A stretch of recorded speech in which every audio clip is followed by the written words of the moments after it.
পাবলে মন তোমাকে বাৰ কাখৰ পৰা দিবলে মন মৰম কণ হিয়াৰ পৰা দিয়াই দিব লোৱাই ল'ব মূৰতে ৰঙা তোমাকো মোৰ দিবলে মন মোৰ তৰুণীখন কাষলে আহা না মন তুলসী পানী তুলিবলৈ মন তুলসী ওলাইছে গোপিনী ঐ ৰাম ফুল চন্দন তুলসী ভৰিলে নভৰিল ৰাধা তোমাৰ কলসী ভৰিলে নভৰিল ৰাধা তোমাৰ কলসী।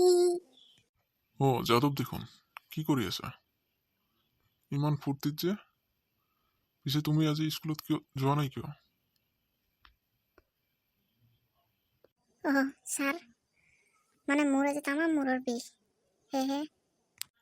মই জানো তুমি মোক মিছা কথা কৈছা, কিন্তু শুনা বাবা, নিজৰ জীৱনটোক লৈ ইমান মিছা নকবা। ক্ষতি নিজৰেই।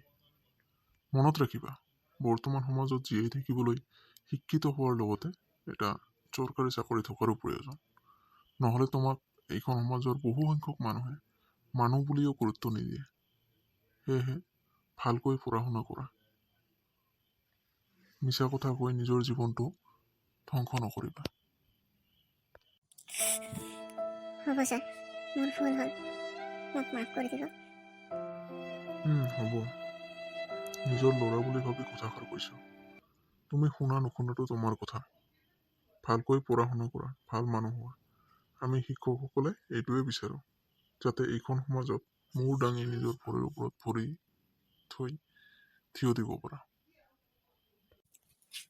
হ'ব ছাৰ, আজিৰ পৰা আৰু কেতিয়াও মিছা কথা নকওঁ।